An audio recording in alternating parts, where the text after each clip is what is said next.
RCR presenta a María Alejandra Trujillo en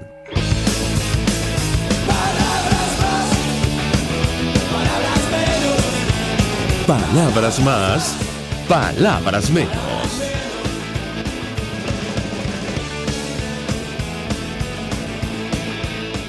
Buenos días, amigos de Radio Caracas Radio, lo mejor de este martes 30 de marzo del año 2021. Todo el equipo que trabaja para ustedes a partir de esta hora los saluda. En la producción, Marilia García y Génesis Rodríguez. En los controles, César Arteaga, quien tendrá el inmenso placer de acompañarles, María Alejandra Trujillo. Saben ustedes, se pueden comunicar desde muy temprano a través de la cuenta en Twitter, @RCR750, seguirnos por el Periscope, por internet, rcr750.com y el resto de nuestras plataformas digitales a través de TuneIn y YouTube. Escuchaban ustedes algunas de las informaciones más destacadas en el ámbito nacional e internacional, temas que vamos a debatir ampliamente durante la mañana de hoy. Ayer se nos informaba de forma oficial sobre el número de casos de coronavirus en las últimas 24 horas. Se trata de la cifra más alta que se ha conocido en nuestro país. Nos decían que se confirmaron 1.288 casos de COVID-19 en las últimas 24 horas. Una información que daba a conocer la vicepresidenta del régimen, Nicolás Maduro. Más de 150.000 casos confirmados y más de 1.000, casi 2.000 fallecidos en nuestro país en total desde que se inició la pandemia. Sin embargo, hay preocupación por el subregistro y de esto hemos hablado con ustedes en varias oportunidades. Un tema que revelaba, por cierto, el último informe de la OPS, cuando hablaba de la cantidad de diagnósticos sobre personas con problemas respiratorios en nuestro país, pero sin haberles aplicado la prueba. Le voy a pedir a mi equipo, acabo de publicar un sonido en mi cuenta en Twitter, un video de Nicolás Maduro, donde él en diciembre, ampliamente comentado en redes sociales, él se comprometía a vacunar a 10 millones de personas en el primer trimestre de este año. Hoy se cumple ya se termina el primer trimestre, bueno, oficialmente mañana, pero estamos a 30 de marzo y está Venezuela muy lejos de llegar a esa meta. Ayer llegaron, en teoría, 50.000 dosis. Muy inferior el dato a las 10 millones de dosis que se esperaban desde Rusia o se habían prometido. De esto vamos a hablar, pero por el impacto económico que ha tenido la pandemia.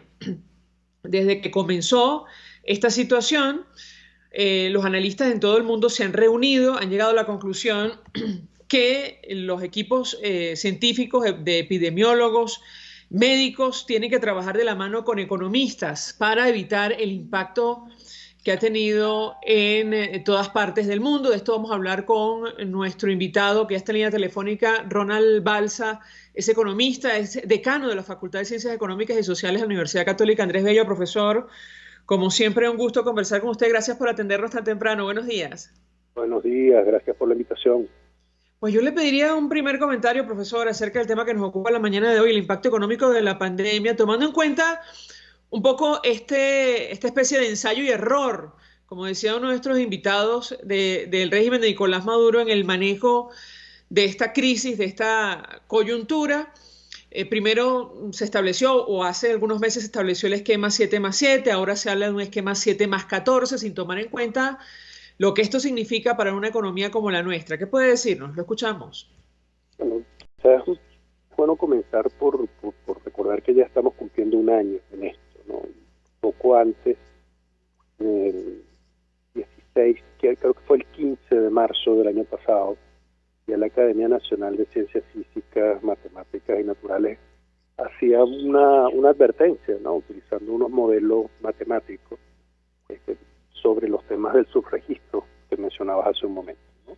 Sobre la manera como se expande esta enfermedad y cómo, pues, en la situación en la que nos encontrábamos hace un año, sin suficientes pruebas diagnósticas, sin que hubiera una vacuna a la vista todavía, pues, era necesario que el gobierno tomara varias medidas de protección. Y eso implicaba reordenar el funcionamiento del sistema hospitalario. Ya se había visto en el resto del mundo que había que aplanar la curva, ¿no? Aplanar la curva era una manera de retrasar el número de contagios mientras se preparaba el sistema de salud. La respuesta a estas afirmaciones de la Asamblea fueron una amenaza. Se dijo que no era cierto, que por allí no iban a pasar las cosas, que aquí no había subregistro, que eso era un intento de desprestigiar al gobierno. Bueno, ya hemos visto lo que ha pasado en el mundo en general. O sea, cuando hablamos de ensayo y error, eso lo hemos visto ocurrir en Europa y en otros países de América Latina y en los Estados Unidos. Se ha negado la gravedad de la enfermedad, se ha planteado un dilema que yo considero falso entre la economía y la salud. Se ha dicho que que la gente o se va a morir de hambre o de la enfermedad, entonces es mejor que salga a trabajar, como si no hubiera riesgo de contagio y otros costos por enfermarse. Es decir, el tema del ensayo y error lo hemos visto en todo el planeta. El problema, lo terrible en nuestro caso, es que nosotros lo hemos podido ver un año antes. Es decir, nosotros hemos visto cómo en el resto del mundo, mientras se ha estado estudiando para lograr la vacuna, y se ha logrado en varios países la vacuna, pues no preparar el sistema de salud, no preparar los sistemas de protección de los médicos, no facilitar el desplazamiento de los enfermos y su atención. Bueno, se ha discutido mucho si los tratamientos curativos son buenos. Se han hecho experimentos en distintas partes del mundo, pero los paliativos se sabe cuáles son. Se sabe que se necesita oxígeno, por ejemplo, que se necesitan respiradores, que se necesita protección para el personal de salud, para el personal de mantenimiento de los hospitales. O sea, todo eso se sabía. Ahora que hay vacuna, pues se sabe que una cosa es lograr la vacuna y otra es ponerla. O sea, es necesario poder trasladarla, es necesario poder distribuirla en condiciones de salud, poder vacunar a las personas según un protocolo de seguridad. Y nosotros no hemos visto nada. O sea, no hemos visto más que unos partes incompletos sobre la cantidad de enfermos, pero no hemos visto cómo el sistema de salud se reorganizó, no hemos visto un sistema de presupuesto que nos diga que se van a seguir atendiendo las otras enfermedades, porque durante todo este tiempo ha seguido habiendo casos de cáncer, problemas de insuficiencias renales, accidentes que requieren tratamiento quirúrgico. Y nosotros no hemos visto que el sistema de salud haya avanzado en nada para poder redistribuir unos recursos cada vez más escasos. La noticia que tenemos sobre el sistema de salud son el parte de médicos muertos durante todo este tiempo. Así que lo terrible no es tanto el ensayo y el error, sino la reiteración en el error. Si me permite, profesor, tenemos justamente este video tan comentado en redes sociales, que es significativo porque, da cuenta de la situación con la que tenemos que lidiar, el impacto que esto tiene para la economía, las promesas incumplidas, o al menos lo que se ha dicho sobre el tema del plan de vacunación, que al final del día es la principal política económica, como decía la presidenta del Banco Santander. Vamos a escuchar lo que decía Nicolás Maduro en diciembre, el compromiso de vacunar a 10 millones de venezolanos en el primer trimestre de este año y lo que ha ocurrido hasta hoy, el impacto que esto tiene para nuestra economía. Escuchemos. La Comisión Presidencial me propuso contratar la compra de los primeros 10 millones de vacunas que deben llegar en el primer trimestre del 2021. En los próximos 90 días, Venezuela vacunará 10 millones de compatriotas priorizados por edad, por profesión, por nivel de vulnerabilidad. 10 millones en los próximos 90 días, de manera segura.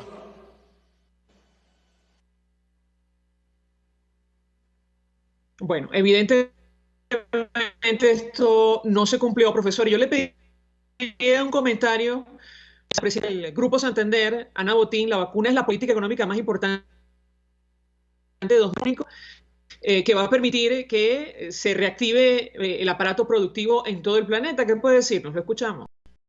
Bueno, el anuncio que hizo Nicolás Maduro era el que tenía que hacer, ahora tenía que cumplirlo. Pero lo que sabemos hasta ahora es que él está vacunado y otras personas que son diputados o que por ser parte del gobierno debían ser vacunados, ya están vacunados. Y que bueno, toda la discusión que se dio en Europa sobre la AstraZeneca, que terminó siendo una discusión que continúa todavía en Europa. En Venezuela parece haberse zanjado de una vez, en el sentido de descartar esa vacuna porque no es segura.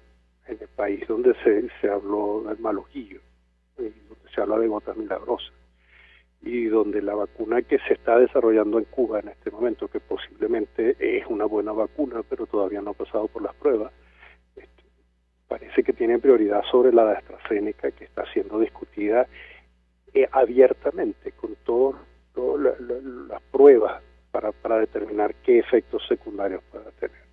Es decir, nosotros deberíamos ver, ciertamente la vacuna es una de las ventajas paradójicas de esta situación que tenemos, toda la discusión con los antivacunas que se tuvo durante los últimos años. En este momento queda como en entredicho, o sea, todos esperan que una vacuna que termine siendo un modo de poder volver a las actividades solamente económicas, a todo tipo de actividades de interacción social, nosotros no somos sino espectadores de un proceso de investigación que se hace en distintas partes del mundo y de un gobierno que determina qué considera seguro y qué no, pero de un modo que para nada es transparente y creíble. O sea, que un gobierno nos diga que está contratando 10 millones de vacunas para 3 meses y diga exactamente lo que hay que hacer, que es, bueno, vacunarse, protocolo, y que no lo haga, es algo que produce todo tipo de preocupaciones.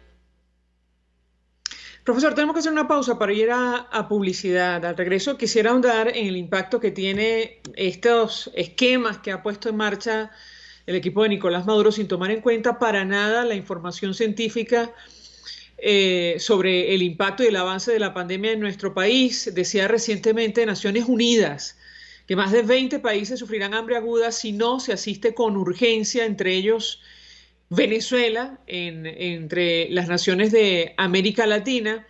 Y con este esquema que se ha propuesto, este nuevo esquema de 7 más 14, 7 días de flexibilización más 14, seguido de 2 semanas de cuarentena estricta, el impacto que esto puede tener para una nación como la nuestra, profesor. Le ruego permanezca unos minutos más, al regreso le doy la palabra para contestar. Ya venimos. Usted escucha Palabras Más, Palabras Menos en RCR 750 AM. Voz de América. Información precisa, completa, veraz, objetiva e independiente. Directo a tu pantalla. De lunes a viernes a las 2 de la tarde por RCR 750. Pluralidad contigo. Respeto contigo. Responsabilidad contigo. Libertad contigo. Estamos contigo y punto. De lunes a viernes a la 1 de la tarde. Contigo. Solo por RCR 750 AM. Porque lo bueno une. Todos las piensan, todos las escuchan y María Alejandra Trujillo te las dice. Palabras más, palabras menos. Continuamos, amigos, palabras más, palabras menos, hablando acerca del impacto económico de la pandemia, y nos acompaña para hacer este análisis el profesor Ronald Balsa, decano de la Facultad de Ciencias Económicas y Sociales de la Universidad Católica Andrés Bello. Yo le daba un comentario o una pregunta, profesor, el impacto que puede tener este nuevo esquema propuesto que no responde a información científica en una nación como Venezuela, donde la situación es probable que se deteriore más, como ha dicho Naciones Unidas, por la hiperinflación. De hecho, la ONU proyecta, y el Programa Mundial de Alimentos, que los precios de la comida, que ya sufrieron una inflación de 1.700%, lleguen o se incrementen hasta 6.500% en 2021. ¿Qué puede decirnos? Lo escuchamos.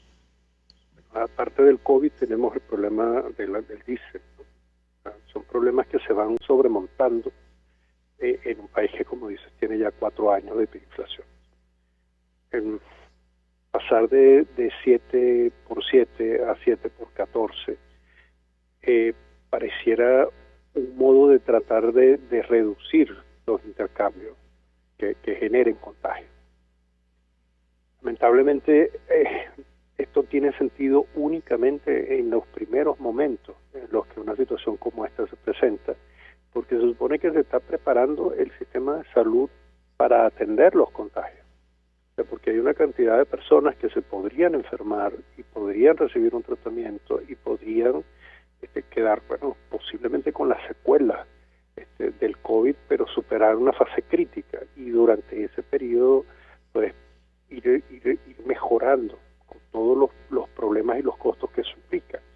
Pero en una situación como la nuestra, en la que muchos venezolanos no tienen seguro, que los hospitales están en una situación lamentable desde antes de comenzar la pandemia, que las clínicas privadas tienen una capacidad limitada para recibir personas, que hay problemas para conseguir los medicamentos para sostener, porque entiendo que no hay ninguno para curar, sino para sostener mientras la enfermedad se supera con tratamiento de respiración asistida.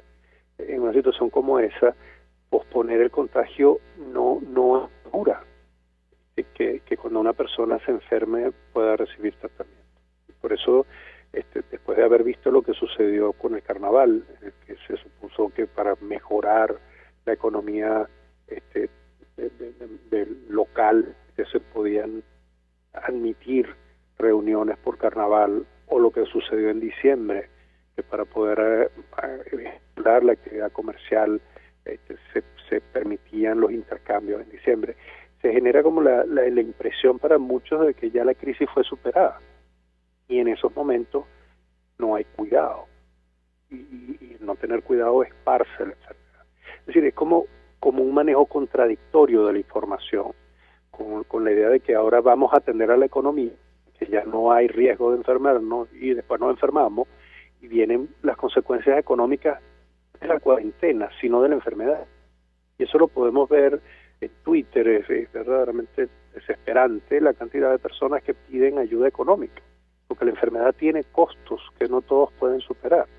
Y cuando cae una persona en una familia, es posible que caigan varios en la misma familia y que no puedan atenderse todos, porque no hay forma de pagar el tratamiento en caso de que consigan acceso a centros de salud. Y si es una familia donde la mayoría son personas mayores, el riesgo es todavía mayor. Así que ese falso dilema entre vamos a promover la economía, vamos todos a salir a la calle, porque nos vamos a morir de hambre, es una manera de negar la gravedad de la enfermedad y el riesgo del contagio que existe. Sería muy preferible, yo no soy médico, pero tal como tú dices, todos tenemos que estar enterados de esto, ¿no? Que el manejo de la información fuera consistente, que se hiciera muy evidente que todos debemos tener medidas de distanciamiento con los demás, de aseo para impedir el contagio, porque no estamos vacunados y porque la enfermedad puede superar las propias defensas naturales y puede superar nuestra capacidad para pagar un tratamiento, en caso de conseguir dónde hacerlo.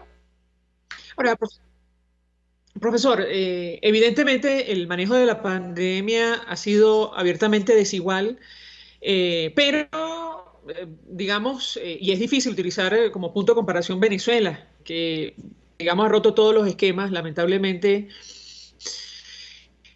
por el manejo de la situación durante años.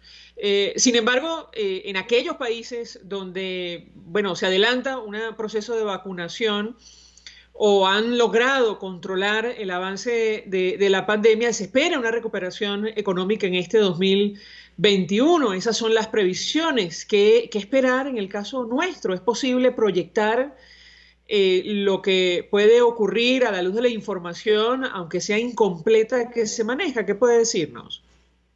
Bueno, hemos visto en otros países, veamos el caso de los Estados Unidos, ¿no? hubo como algún retraso en la toma de algunas medidas, ¿no? Una negación de la gravedad de la enfermedad. Por eso lo de fallecido en Estados Unidos fue algo sorprendente en muchos casos. Lo que ocurrió en Brasil, lo que ocurre en este momento, ¿no? O sea, son países en los que hubo, como desde el punto de vista de los gobiernos, no se le dio toda la importancia que la enfermedad parecía tener en otros países. Lo que vimos que ocurrió en Italia a principios de la pandemia, o en Inglaterra, cuando Boris Johnson, pues, él mismo quedó contagiado por haber negado la enfermedad. Lo que vemos que ocurre en España, por ejemplo, cuando se supone que hay medidas de confinamiento para los españoles, pero los franceses están de viaje, y eso estimula la economía de Madrid, pero también esparce la enfermedad, ¿no?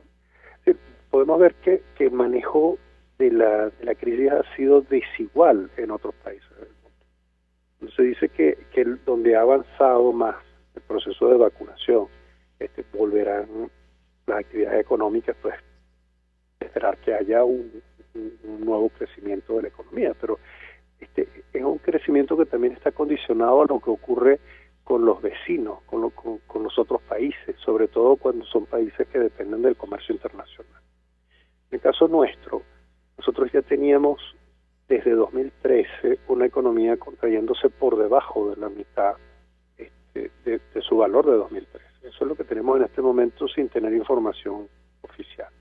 O sea, nosotros, desde 2009 no se publican. O sea, nosotros no tenemos diésel, tenemos problemas de gasolina, tenemos problemas de electricidad, de agua, de telecomunicaciones para la educación a distancia y para cualquier otra actividad. Es decir, teníamos todos los problemas por los que veníamos cayendo. Y en situación como esta no vimos nada que mejorara la distribución de los recursos, porque ni siquiera conocemos el presupuesto. Cuando ha habido acercamientos de fedecámaras al gobierno para tratar de proponer colaboración entre el sector público y el sector privado, el sector público lo ignora. Y lo que vemos que lo que se está discutiendo en este momento en la Asamblea, la ley de las ciudades comunales, es un retorno a la ley del poder popular, que incluyen, entre otras cosas, un sistema económico basado en el trueque y en monedas comunales. Es decir, tenemos un sistema que está acumulando fuerza para aprovechar el final de la pandemia. No va a llegar solo. Lamentablemente el final de la pandemia, lo que estamos viviendo es un proceso de enfermedad que requiere de vacunación, para no pensar en la sobrevivencia de los más fuertes, porque eso es terrible. Eso es una situación de destrucción en la que la fuerza depende únicamente de unas condiciones físicas que no todo el mundo puede asegurar y en las que no todo el mundo puede confiar para colaborar en la reanimación de las actividades productivas del país. Profesor, tenemos que hacer una nueva pausa para ir a publicidad. Al regreso quisiera referirme a indicadores puntuales. Por ejemplo, el Observatorio Venezolano de Finanzas de la Asamblea Nacional advertía que el PIB había caído más de 40% en el año anterior, es decir, año de inicio de la pandemia, en el 2020. Hablaba de una inflación anual de más de 3.000%, casi 4.000%. La pregunta, y hoy amanece el tipo de cambio rozando los 2 millones de bolívares, según la página web del Banco Central. ¿Qué podemos esperar con relación a estos temas en lo que resta de este año si las cosas siguen como van y no existe ningún cambio significativo? Le ruego permanezca unos minutos más. Al regreso seguimos conversando al respecto. Ya venimos.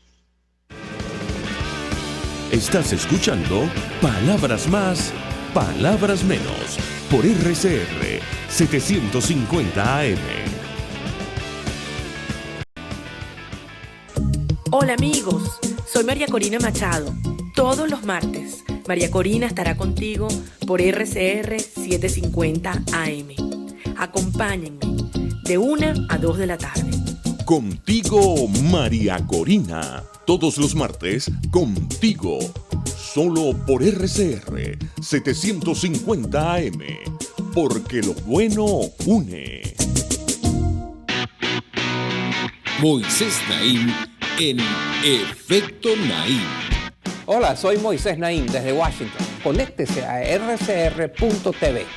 También nos puede seguir por @Efecto Naim en Twitter. Y estamos en Facebook y en Instagram. Y no olvide que puede disfrutar todos los contenidos del programa cuando usted quiera, suscribiéndose a nuestro canal de YouTube. Nos vemos en la radio. Los miércoles y viernes a las 7 de la noche. Solo por RCR 750 AM. Información, opinión, contraste. María Alejandra Trujillo está en Palabras Más, Palabras Menos. Continuamos, amigos, palabras más, palabras menos, hablando acerca del impacto económico de la pandemia de coronavirus. Nos acompaña el profesor Ronald Balsa de la Universidad Católica Andrés Bello, decano de la Facultad de Ciencias Económicas y Sociales. Y yo le dejaba una inquietud, profesor, acerca de indicadores básicos o líneas gruesas de nuestra economía.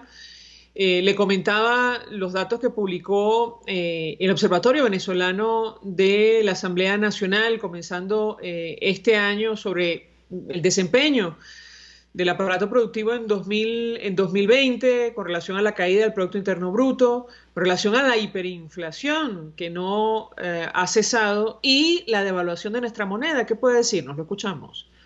Bueno, primero que es una pena que tengamos que hablar de los datos del observatorio, que el Banco Central no los publica, porque el observatorio hace un trabajo muy meritorio, igual que Ecoanalítica, por ejemplo, que hace unas evaluaciones el número de transacciones que se hacen con dólares o con otras monedas, porque al final la provisión de la información con la que todos tenemos que tomar decisiones, no solamente dentro de Venezuela, sino también los acreedores, los posibles inversionistas que están en el resto del mundo, no proviene de donde debe provenir.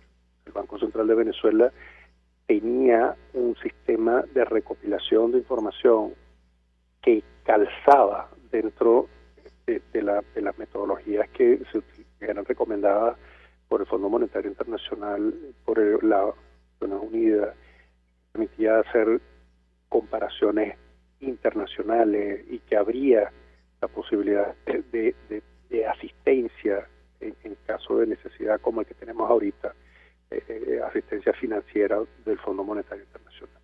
Nosotros tenemos que recurrir al observatorio o tenemos que recurrir a la página del Banco Central en una publicación incompleta.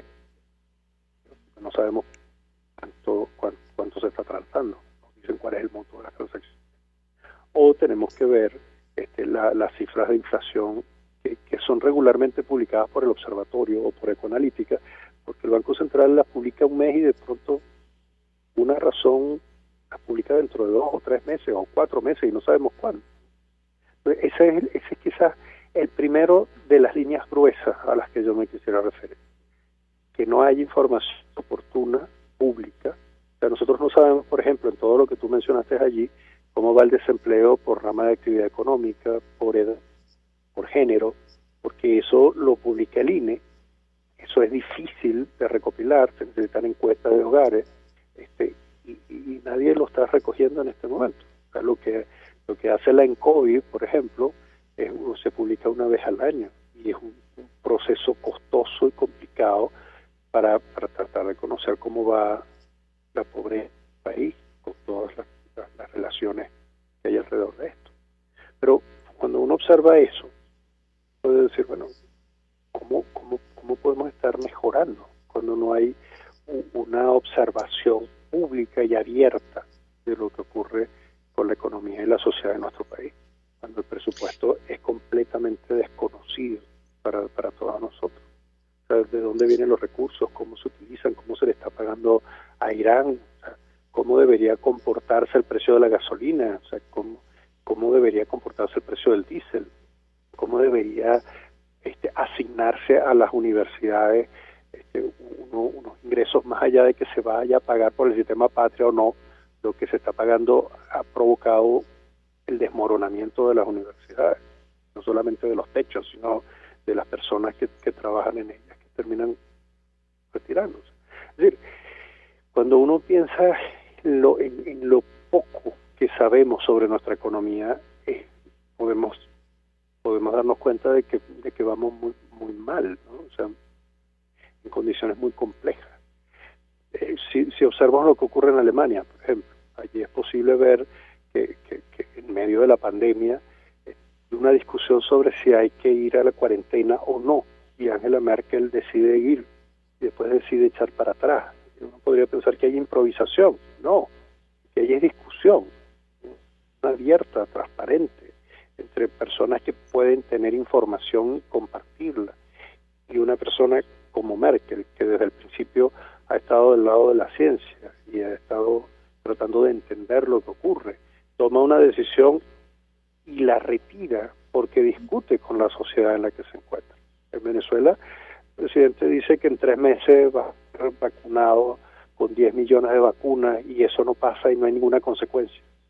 No la hay porque quien debería habernos dicho qué fue lo que sucedió, simplemente nos dice que no van a venir las vacunas disponibles por COVAX, que va a dar ahora petróleo por vacuna, que bueno, mientras tanto por ahí viene la cubana y que hay una gota milagrosa.